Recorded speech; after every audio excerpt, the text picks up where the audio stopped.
Yo, what is going on, everyone? It's Kyle here from Speed Bets, bringing you guys the official UFC Vegas 101 fight card breakdown. We have Amanda Ribas taking on Mackenzie Dern, a rematch that nobody really asked for, but we're kind of excited to see it. I'm not going to lie, I am looking forward to this main event.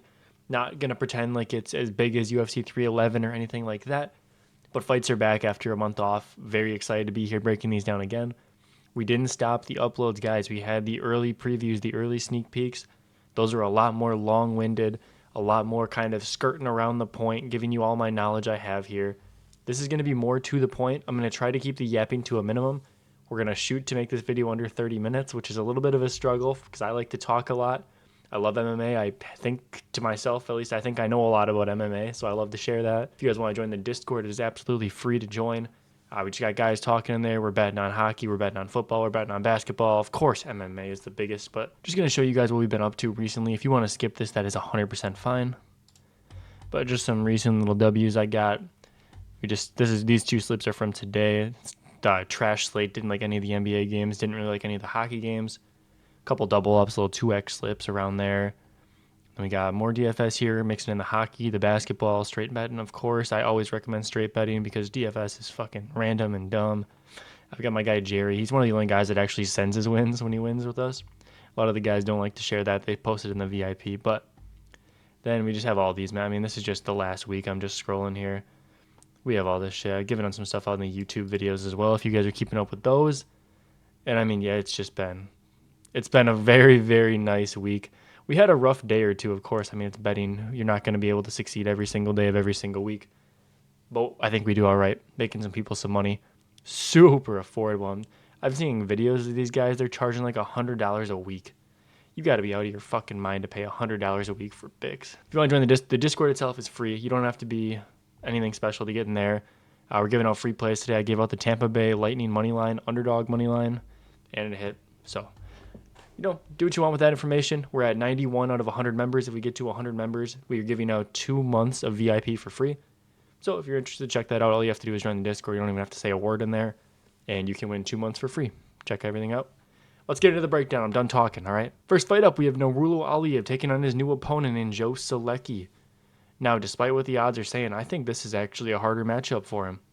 I'm not going to lie. I think Nurullo Aliyev was going to walk all over Yanala Schmooze. Granted, is he probably going to do the same to Joe Solecki? Yes. The point is, Joe Solecki, he's not a fish out of water on the ground. If you watch Nurullo Aliyev's last fight against Rafael Alves, a guy who's like a Taekwondo type capoeira striker, he was getting kind of close to some guillotines, okay?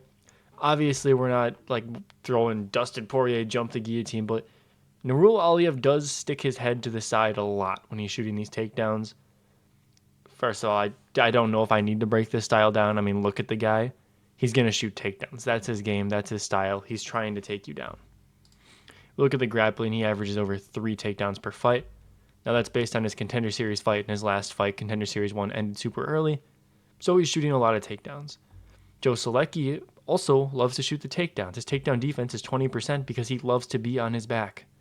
I don't think you guys can see that. It's above my big-ass head now. Takedown defense, 20%. And submission attempt, 1.43 per fight. Now, these stats don't mean everything. I don't base my opinion on a fight off of the stats, but what that does tell me, even if I didn't do the research, which I did, of course, watching all the fights back. I love watching fights back.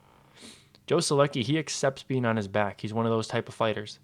And he'll get stuck on his back. Aliyev will happily sit in the guard and watch this guy try and throw up arm bars, throw up triangles. You're going to get scared, okay? I'm going to be 100% honest. This fight, you're going to be scared. If you're betting Nurullo Aliyev minus 600, it's a little dicey in my opinion, because Joe Solecki is going to try and guillotine him. Do I think he's good enough to do so? Not really. But I'd say if you're going to bet Nurullo Aliyev, if you're going to have Nurullo Aliyev on a parlay, I would not look at anyone funny for throwing a little bit of money on Solecki by sub, which is sitting around like plus 500. I mean, Joe Solecki, let's just put it this way. After his Contender Series win, he has picked up 5 UFC victories. 3 of them are no longer in the UFC. Jim Miller's barely in the UFC, not because he's bad, just because he's old. And he was old still when they fought. Not that that's really too much to say about Jim Miller. But, and then the other win he picked up is Austin Hubbard, who's barely hanging on. Austin Hubbard should have lost the fight to Mikhail Figlock. I'm just going to say that how it is. I'm always finding ways to bring my boy Mikhail Figlock back into the discussion here. But Joe Selecki just hasn't done anything to impress me so far. Nurul Aliev, this fight's going to be a fade for me just because of how wide the odds are, and I think that Selecki is a tough guy. But like I said, the way to play this, in my opinion, you can parlay Nurul Aliev, maybe a little two-teamer. If you find like a close money line that you like, you can bring it to plus money, and then hedge yourself out with that Selecki by sub. I don't think Selecki is going to win a decision. I don't see him reversing Aliev and sitting on top for an extended period of time. I just think Nurul Aliev is going to rack up the takedowns. I personally wouldn't be too surprised if Aliev could find a finish in this fight, just a TKO on the mat. Selecki is a tough customer. He's going to be there, but he's going to be on his back the whole fight. And I just can't pick a guy to win who's going to be on his back. So give me Nurul Aliev. Official pick, is by decision. But don't be surprised if he gets a little TKO in there. Next fight up, Fatima Klein taking on Victoria Dudikova. And these odds are crazy. Fatima Klein's like a minus 950 favorite, and I just don't think that's right. I think Victoria Dudikova has a chance to win a round. That's not really too crazy there, but I think her wrestling scrambles are decent. A little weary about the fact that Jinyu Frey kind of controlled her on the mat, but I am willing to chalk that up to the fact that she had a staph infection. That was where she shared in the post-fight that she had a staph infection in her lower region, and then after that, Victor Henry got kicked in the balls and was rolling his face around on that mat. Just some nasty shit. I'm not going to lie to you. Some disgusting stuff went down in that Saudi Arabia card. But I do think Fatima Klein is probably the better grappler in this situation here. I think Victoria Dudikova, like I just said, she's talented. I do think she has a spot here in the UFC. There are a bunch of girls that she'd beat. I just think Fatima Klein's going to be a little bit too quick. I would like to point out that I faded Fatima Klein in her last fight. We picked up Jasmine Jasudavicius on the money line around plus 140. Disgusting value. I don't know why people were picking her to beat Jasmine. She's nowhere near big enough. I mean, Fatima Klein, the most dominant wins in her career over like atom weights. Victoria Dudikova is going to be a little bit bigger than the regional girls Fatima Klein was fighting, but I don't think that the move to 115 was a bad idea for Klein. I think she's going to thrive down here, and I do expect her to win a decision. On the side, probably give me that Victoria Dudikova plus 3.5. I haven't locked that bet in officially, but I'm considering. And then just one more thing, guys. I just want to say, when you're betting these like minus 900 money lines here, like obviously I do think Fatima Klein's going to win the fight. I said that. But when you're looking these like just these last few months here, I just pulled a couple just out of my memory. I'm sure there's been more. These are just the ones I remembered. We have Ketlin Souza, plus 380, upsetting Yasmin Urigue inside the distance. Gabriela Fernandez upsetting Kong Wang, plus 600 inside the distance. Ming Shi upsetting, who's that? Zhao Kao Feng inside the distance, plus 350. Nora Cornell upsetting Melissa Mullins inside the distance, plus 300. And these last two are decisions that were kind of robberies, but Pooja Tomar on the robbery decision, plus 300. Vanessa Demopoulos, plus 300 on the underdog robbery there. So, I mean, 4 massive women's underdogs, all I think 350 or better from what I just named. They won fights inside the distance. Now, I'm not telling you guys to go bet on Victoria Dudikova, obviously. I don't think she wins the fight. But it would follow a general trend if she somehow won this fight inside the distance. Maybe Fatima Klein trips and falls and knocks herself out a little bit. Rolls over onto her back. She's a little stunned. Dudikova lands an elbow, puts her out. Like, I have no idea. I'm just making shit up right now, but I do think it's a little bit weird that all these women's fights, when they get upset, they're losing inside the distance. I have very little belief that Fatima Klein can do enough to make herself look like a minus 1,000 favorite. Next fight up, we have Magomed Gadzhiesulov taking on Bruno Lopez. Now, Magomed Gadzhiesulov is a guy that I'm pretty high on myself. I think I'm a little bit more high on this guy than most people are. Bruno Lopez, this guy's a bum. He gets hit way too much. He gets dragged into a scrap fest. He's always down to go to the center and swing, but he's too slow. He's too chinny. Bruno Lopez, his first Contender Series fight against Ribeiro, he got knocked out. His second Contender Series fight against, who is this guy? Savignani. He got dropped, and then he came back and clawed his way to a victory. And I just don't know. I think this guy's too chinny, too slow, doesn't use his grappling. He has decent grappling. He doesn't use it. A little bit chubby. He could probably cut down a weight class. I'm not going to lie to you. But I don't think his chin would hold up, so I wouldn't tell him to do that. But I just think Magomed Gadzhiesulov is going to be better everywhere the fight goes. He's going to be quicker on the feet, slicker on the feet. He's going to be able to throw that right hand, get in on a takedown, ride him on the ground a little bit. I just think Magomed's going to dominate this fight pillar to post, and I'm picking him to win this fight however he wants to. Next fight up, we have Ernesta Karakate taking on Nicole Cagliari. Now, Ernesta Karakate, a very volume-oriented striker, not really looking to go to the ground too much, doesn't have the best grappling credentials, stats, whatever you want to call them. She does land close to 8 significant strikes per minute, which is insane. That's probably some of the highest we've ever seen in WMMA. A little skewed, I'm not going to lie, a little skewed by her Contender Series fight, which was arguably one of the best WMMA Contender Series fights we've ever seen. I mean, the only other one I could think of that was kind of all action was Talita Alencar taking on Stephanie Luciano. I mean, that was kind of just a grapple fest for the first 2 rounds. I mean, Luciano couldn't get anything going. That 3rd round was just all action and beat down. I thought that was a pretty good fight, but I think Ernesta Karakate and Carly Judas had probably the best women's MMA fight on the Contender Series we've seen. And Nicole, on the other hand, she's just a pressure-forward grappler. She's always looking for that clinch. She's trying to get to the clinch. She'll whip a judo throw out there. She's shooting takedowns on the cage. She's doing what she can to get the fight to the ground to work that jiu-jitsu. It's basically all of her game. Now, if we look at the grappling stats here, both have the same takedown accuracy, but Karakate has a decent takedown defense. Obviously, we've only seen that tested in pretty much one fight. But I do think Nicole is going to be doing enough to get that done. Her submission attempts per fight is pretty crazy. It's at like 6.3. These stats right here that I'm looking at are very skewed for both fighters. There's very little data that we can pull together here. They're saying like 86% takedown defense. That's been tested in one fight. It says Cagliari is averaging 6 takedowns a fight. No, she got like 2 takedowns. Her fight just ended in the 1st round, so it's averaging it out. And so you got to be careful when you're looking at stuff like that. There's very little fights. I mean, Ernesta Karakate has 7 professional fights. Cagliari has 9. I don't think you should really be putting your hard-earned money on this fight right here, because I do think Nicole Cagliari is going to be able to pressure forward. She's probably going to get 1 or 2 takedowns. I don't know if she's going to get 3. I don't think she's going to get 4, but I think she can get 1 or 2, and I don't think she's going to get finished by Karakate. She's not a very dangerous striker. So in the early prediction video, I was kind of saying that I thought Cagliari was going to be the favorite, and I was going to pick Ernesta Karakate as a dog. I'm still going to stick on that Karakate side, but I'm a little bit less confident. I do think she's going to hit the ground, and what happens when her back hits the mat, I mean, we're generally not too sure. And I know Cagliari is a very, very good grappler. I'm going to take Nicole Cagliari inside the distance, decision, no action. I think she's incredibly live to get a submission, and I don't see Karakate being able to finish her. Next fight up, we have the other short notice replacement on the card, Preston Parsons taking on Jacoby Smith. Jacoby Smith coming in on short notice here. Now you have to imagine these Contender Series guys, they kind of get told just to be on alert. You're going to get called up for a short notice fight. I feel like very few of these guys actually just get booked out for their fights. I mean, if we see that, usually see it right away. Those guys have already fought. Now we're getting the guys that are just kind of short notice. But Jacoby Smith, Oklahoma State wrestling, pressures forward. He gets the takedowns. He takes down everyone. He's got some pop in the hands. His striking is improving. And I think he's going to be too much for Preston Parsons here. Preston Parsons, we saw last time out, he struggled with the grappling against Oban Elliott. And I think Jacoby Smith is going to more or less do the same. I think he's going to dominate him on the mat.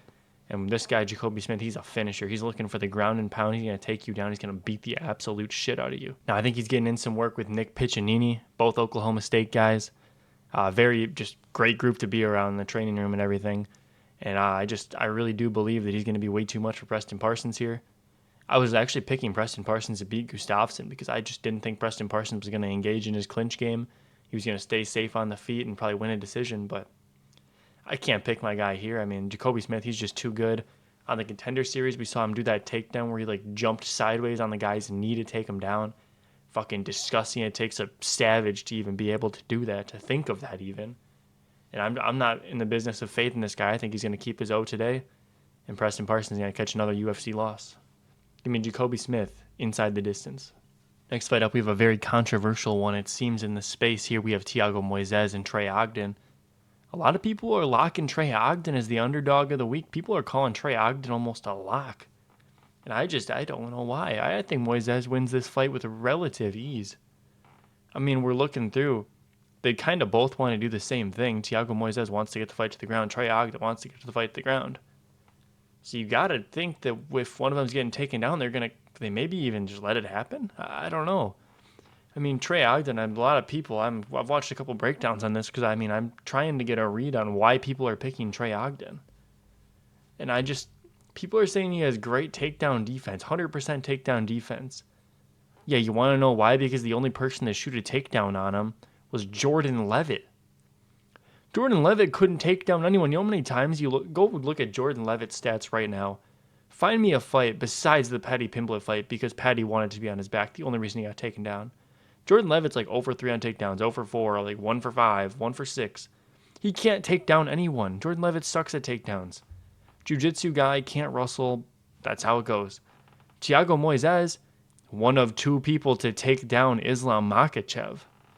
Are you kidding me? There's levels to this game. He's going to take down Trey Ogden with ease. Now, I'm hesitating a little bit. I haven't hammered Thiago Moises because I watched the Ludovic Klein fight back. 0 for 8 on takedowns against Ludovic Klein's a little worrying. I know Ludovic Klein, he's kind of a big dude. He's got great takedown defense. Trey Ogden, in my opinion, is a little wimpy. He's going to be bigger than Thiago Moises, but I think Ludovic Klein's bigger than Trey Ogden, regardless of what the height actually says. So I'm going to pick it as I see it. I think Thiago Moises is going to be able to take down Trey Ogden. He's going to be able to control him on the mat. I don't know if he's going to find a finish, but I do think he's going to do enough to win 2 out of the 3 rounds in this fight. Trey Ogden will probably be able to get a takedown as well. I mean, we've seen Thiago Moises get taken down. His UFC losses, I mean, let me run you through them. Beneil Dariush, Damir Ismagulov, Islam Makhachev, Joel Alvarez, Benoit Saint-Denis, Ludovic Klein. These guys, besides Benoit Saint-Denis and Joel Alvarez, they kind of all are looking to do the same thing. They're looking to take you down, kind of lay on you a little bit, which is a little scary because that's what Trey does, but I don't think Trey is anywhere near the level of these fighters. And Thiago Moises, every time he takes a step down after a big fight, he always wins. And he generally always gets a finish, man. Finished Mitch Ramirez as a step down. He finished Maquisel Costa, Christos Siagos as a step down. Decision to Alexander Hernandez. I don't know if they want to call that a step down or whatever. Finished Michael Johnson. That was kind of a step down after Damir. Decision Kurt Halaba, step down after Dariush. I mean, after this guy takes a big loss, they always give him a step down, and I can't help but feel like Trey Ogden is a step down from the guys he's been fighting. Give me Thiago Moises by decision, medium to high confidence. I'm not locking in the high confidence because a little I hate when I do this shit to myself. I need to stop looking at what other people are picking, but I can't help myself. I get curious, man. I love the UFC. I'm always seeing what other people are saying about it. So I need to stop doing that. I need to worry about myself and my own picks. I'm picking Thiago Moises. I probably will have a bet on him, but I'm hoping the line closes a little bit. That's the only good thing about seeing what other people are betting is I can kind of predict where the line's going to go. I mean, if some guy with like 100,000 subscribers is saying Trey Ogden's a very confident pick, they have a little bit of ability to move the line. So I'm going to wait a little bit. I think people are betting Trey Ogden. Thiago Moises' money line's coming down a little bit. If I can get him around the minus 150 range, I think I'm going to take a shot on it, launch a unit at him. But until then, just a pick. Give me Thiago Moises on the cards. All right, on to the next one. We have Marco Tulio taking on Ihor Potieria. Now, Marco Tulio's a guy I've just spent a lot of time watching his fights back, like really recently, like today, like an hour before recording this. And I've said it in the like early breakdown, the early prediction video. I'm going to say it again. This guy, there's 2 sides to this guy. I think there's the fighter he was before he fought Yusri Belgarari, or however you want to say that name. I just butchered it. I'm sorry, man. That's the kickboxer. He lost big fights to Pereira Daisy. I think he lost twice to both of them. But he gets a lot of hype. He gets glazed for it. He lost in the Contender Series. Then he came back. He won. Still didn't get a contract. Anyways, Marco Tulio, this guy, I just don't know. After that fight, I feel like he was just kind of told in the back room or something. He was just boring. Dana White just said, fuck you. And he just didn't want to hear about it. He went back over to the LFA, and this guy he just did a line before he started fighting. He snorted a line of cocaine before he started fighting that fight. He comes out there doing a little striking exchange. He's whiffing. Marco Tulio's accuracy is not good. His striking defense is not good. He's whiffing on this dude who looks like an off-brand Jamal Hill. And then all of a sudden, as this guy's throwing a straight right down the pipe, he tries to do like a flying switch knee. Gets kind of knocked back a little bit. Gets dropped. Then he's back up. He's rustling back. He's fighting on the cage for a takedown. He does one of the worst trip attempts I've ever seen, but it works. He somehow just falls into mount. I mean, the LFA competition is just stiff competition over there. Some real high-level guys, but I don't know. He didn't really do a whole lot in that fight. He overswings on every single strike. On this Contender Series, the second time, when he fought Mateo Duclos, he was kind of getting exposed. He was winning the fight very clearly. But once Duclos kind of figured him out, he was lighting him up on the feet. All you have to do in this guy, you just have to duck and then stand up and throw a counter hook. Every time Duclos did that, money. He just taps the legs. Tulio doesn't defend leg kicks.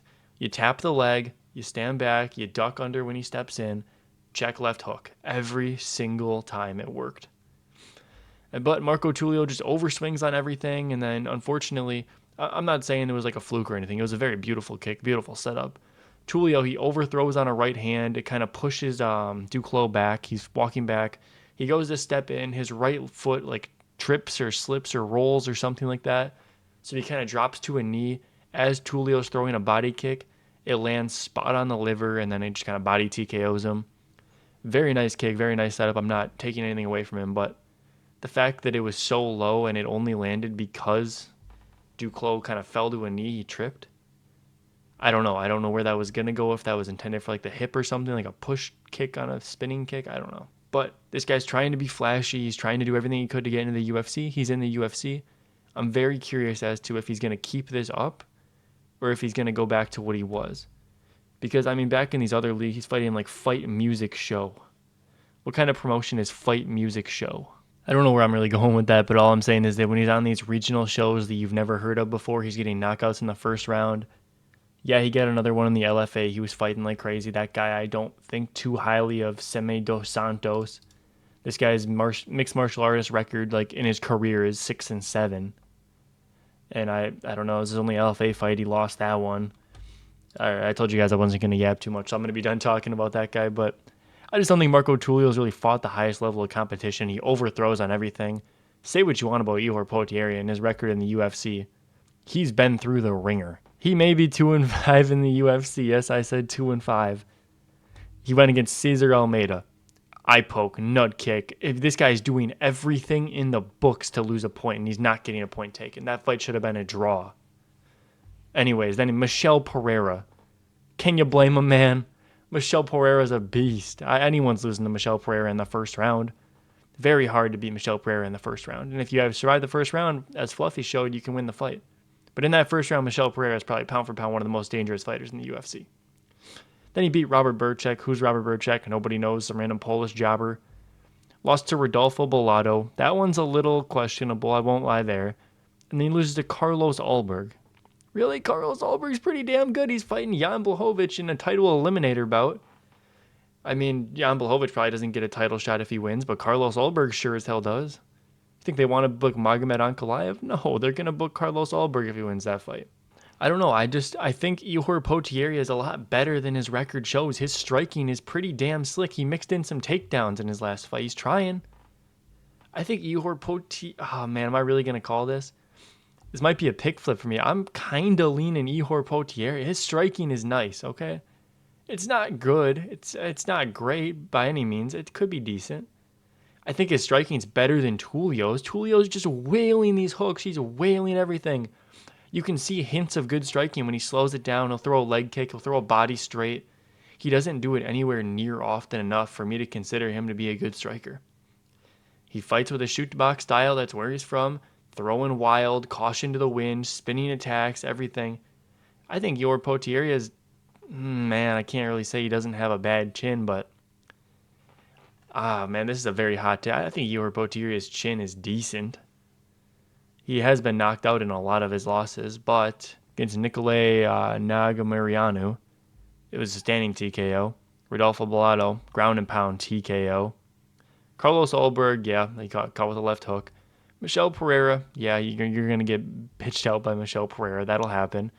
But he didn't really did he get knocked down in that fight, or did he just kind of get dropped back a little bit and then pushed into the cage? Michel Pereira hopped on the choke.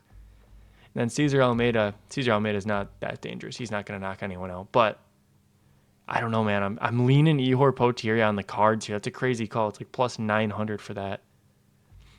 But yeah, I mean, one last thing to yap about here, the guy that's fighting Marco Tulio, the guy that did fight Marco Tulio, Matteo Duclos, he's actually fighting to get his belt back that he kind of vacated when he went to the Contender Series fight. He's actually fighting to get that one back in the Hexagon promotion. Betway used to have odds for MMA, but unfortunately they exited the U.S. market for sports books, which is kind of weird. But Yeah, I don't know. He's fighting to get his belt back in like 2 days, or when this video goes live, it'll be in 2 days. So that's just pretty cool. Watch that if you like a good technical striker. Next fight up, we have Jose Johnson taking on Felipe Bunez. Now this one I picked Jose Johnson with like a little bit of confidence on the early picks. I think we're looking at another pick flip here. I'm kind of liking the side of Felipe Bunez. I've been watching some of his regional fights. I think his grappling is slick. Jose Johnson, you got to remember, this is a guy who's been twistered in the UFC. If you're getting professionally twistered, I don't know, man. I don't know if I can pick you to win a fight when I think it's going to be on the ground. In the early prediction video, my basis was I just don't think Jose Johnson was going to get put on the ground. And because Felipe Bunez, he's nothing like Asu Almabayev. He's nowhere near the level of grappler. But I don't know if you need to be. I think Jose Johnson's a guy that's going to get taken down. He's just too tall for the division. You can't guard the legs that well. I think Felipe Bunez has kind of underrated wrestling. The books just kind of released the takedown lines. You got like Underdog Prize Picks, all that. His takedown line is 1.5. I think 1.5 is doable. I think that's pretty live. I mean, I think he's definitely going to get 2. I could even see 3. I think Jose Johnson's going to get taken down. He's going to get beat up on the ground a little bit. Am I going to pick submission? I think I am. I think I'm picking Felipe Bunez by submission. Decision's not a bad. If you think Jose Johnson's going to win, I think decision's the way you have to go. In which case, I would tell you to bet on Felipe Bunez plus 3.5. What that means is Felipe Bunez just has to win 1 round on the cards, and then your bet cashes. I think that's a pretty damn good bet. I think I have a bet on that myself. I'll give you that right now. That's a VIP bet, but I bet Felipe Bunez plus 3.5 there. I just really think he's able to get this one done. I think Jose Johnson's not going to have much for that.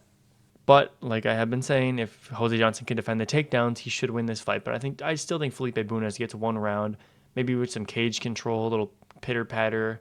I don't know. I just see Felipe Bunez winning this fight. But to be safe, you can have him win 1 round with a plus 3.5 bet. Good odds on that, minus 150. Those odds might be like minus 200 by fight night. Next fight up, we have Punahele Soriano taking on Uros Medic. I'm going to have to go with the medic here. I think the doctor's going to get this one done. I don't think Puna's got anything for him. I think Puna's severely overrated. I don't even think people rate him pretty high. I just think he's still overrated. I mean, last time out against Miguel Baeza. Miguel Baeza doesn't have a chin. And how many strikes did he eat? Over 200 strikes from Punahele Pillowhand Soriano. He didn't get finished. Before that, you want to know what Miguel Baeza was doing? Knocked out by Andre Fiallo. Knocked out by Chaos Williams. Decision by Santiago Ponzinibbio. This guy's getting slept and he's losing these fights. He's not a good fighter. And he was, oh man, that fight pissed me off to watch. Punahele could not finish him. He was dead to rights every single round. After like 2.5 minutes into that fight, he just gave up and he couldn't even get him out of there. Uros Medic, yeah, he lost to Mito like Orobai, but guess what? He bounced back against Tim Means, first round knockout. He knocked out Matthew Semmelsberger before pretty much anyone else did. I think some random guy on the regional scene did, but not before Charlie Radke just put him down. That was a very impressive knockout over Matthew Semmelsberger. Before that, knocking out Omar Morales. Yeah, he did get choked by Jalen Turner. That's a little concerning, but knocked out Elon Cruz before that. Mickey Gonzalez in the Contender Series. I think Uros Medic has got some damn good wins. For where he's at in his career, 10-2 fighter, 31 years old, man. He's in his physical prime. I think he's a pretty damn good fighter. It's kind of funny. I always make jokes when I'm talking about these guys that probably shouldn't be in the UFC. I always make the joke they should go fight in Alaska FC, get some wins over there. Uros Medic, he came from Alaska FC. This guy was fighting from the start. His first ever fight was in Alaska FC. That was just kind of funny there. But Punahele Soriano, I mean, this guy knocked out by Kopylov, strangled by Stoltzfus, lost to Maximov, lost to Allen. I just don't think he's a great fighter. I think the move to 170 is fooling a lot of people. I think Medic should be closer to minus 300. I just don't see what Punahele is going to do to win this fight. He's been knocked out only once, but I just don't think he has a chin. I don't think he's looked good. I don't think he's fought anywhere near the level of competition. I mean, his best win is probably Jamie Pickett on the Contender Series. And that's tough to say because that's not a good win to have. Maybe Dusko Tudorovic. That's maybe a better win somehow, but that guy has a losing record in the UFC. He just got slept by Mansour Abdul Malik. I mean, this guy doesn't have any good wins. He doesn't have any performances to make me think he's going to be able to get this one done. Yeah, Medic clearly has a hole in the grappling. I don't trust Punahele to be able to exploit that. You're going to say in the last fight he took down Miguel Baeza. Miguel Baeza didn't want to be there anymore. Miguel Baeza was fighting out his contract. The last time he got a takedown before that was like fucking 4 or 5 years ago. He's not a wrestler. He never has been. He never will be. Medic is going to smoke this guy and knock him out probably in the first 2 rounds. Next fight up, we have Austin Bashi taking on Christian Rodriguez. Christian Rodriguez, you guys may know if you've been a fan of the channel for a while, is one of my least favorite fighters on the roster. Got some personal beef with this guy, but we're not going to get into that right now. Austin Bashi is a pressure forward grappler. He's going to take you down a million times before he strangles you. Want to see something funny? Grappling stats, 18 takedowns per fight averaged. That's just how the UFC does their stats. He got like 10 takedowns in his Contender Series fight. The fight only lasted like half as long as it could have. So they average it out for 15 minutes. He ends up with an 18 like per 15 minute average.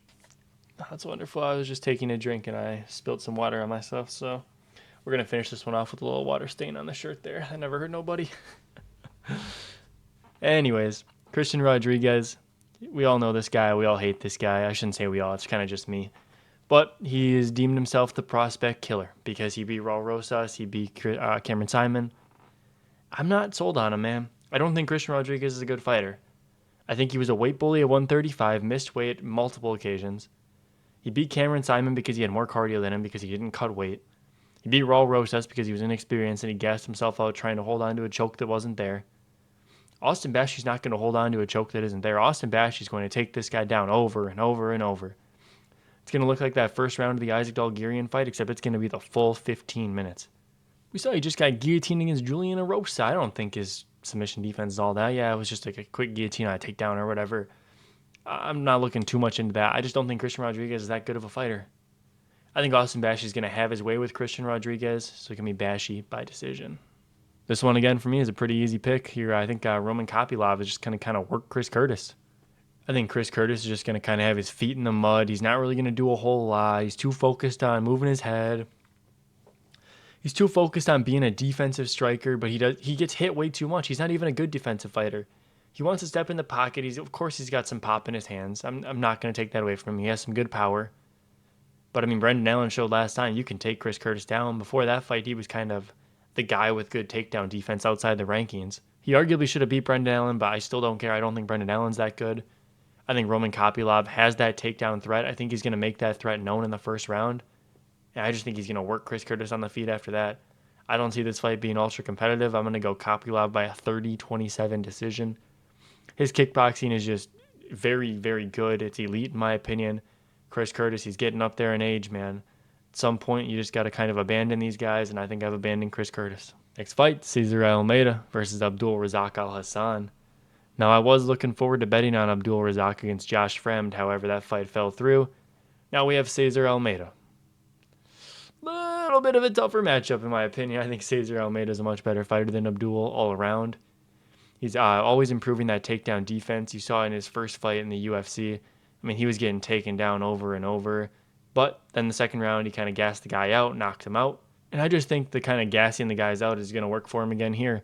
Abdul is kind of round one or nothing. You look at his record. If he doesn't knock you out in the first round, he loses a decision. That's just kind of how Abdul fights. So I do think Cesar Almeida is going to win. I think he's going to pick him apart at range. He's going to work him on the feet, defend any takedowns that Abdul may attempt. Basically, to beat Abdul, like I just said, all you have to do is stay safe for the first round, and then he just kind of gasses himself out. I think Cesar Almeida is going to have his way with Abdul on the feet.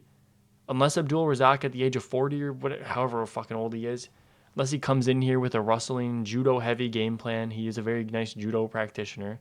His nickname literally has judo in it. Don't know why he wouldn't use it, but whatever.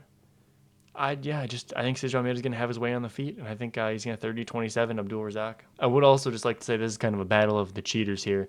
Abdul just battered the shit out of Cody Brunage's, like the back of his skull. And then Cesar Almeida's coming off of like 4 eye pokes, couple nut kicks. These guys, I hope they just start following each other. Let me get some eye pokes, some nut kicks, everything. I want to see everything in here. This fight right here is a little bit harder to break down. Santiago Ponzinibbio, he's an old dog, but he's always here to fight. Carlston Harris, he's another old dog, but he's always here to fight. Carlston Harris is a little bit younger, around 36. Santiago Ponzinibbio, a couple of years older. Ponzinibbio had a good fight with Muslim Salikov. He made it all the way to the cards despite Salikov's slick striking. A lot of people thought Ponzinibbio won that fight. I was kind of on that page, but I am a little bit biased. I had some money on Ponzinibbio, so I can't really say with a straight head here too much. Carlson Harris, I mean, he fights this guy just losing until he's not, you know? He's always searching for that anaconda choke on the ground. He's going to be kind of pressuring forward, trying to get these takedowns. But he's not a takedown artist. He kind of falls into his takedowns. I think he's going to have to take down Ponzinibbio if he wants to win this fight. And I do think he's going to be able to. I think he's going to get him down maybe once or twice. I don't think he's going to get him down more than that. But hopefully 2 takedowns is enough to win him this fight. I'm not going to call a submission, although that wouldn't be too crazy. I just don't see Ponzinibbio really getting submitted. I just think it's going to be a decision whichever way this fight goes. Ponzinibbio is definitely live to land a knockout shot, given Carlson Harris was just knocked out against Chaos Williams, but Chaos Williams has much more power than Ponzinibbio. So I'm going to pray that the chin is healed, he's not going to get clipped, and I'm going to go Carlson Harris for a decision win here. Main event time, we have Mackenzie Dern taking on Amanda Ribas. These two fought however many years ago, and Amanda Ribas just kind of beat the hell out of Dern on the feet.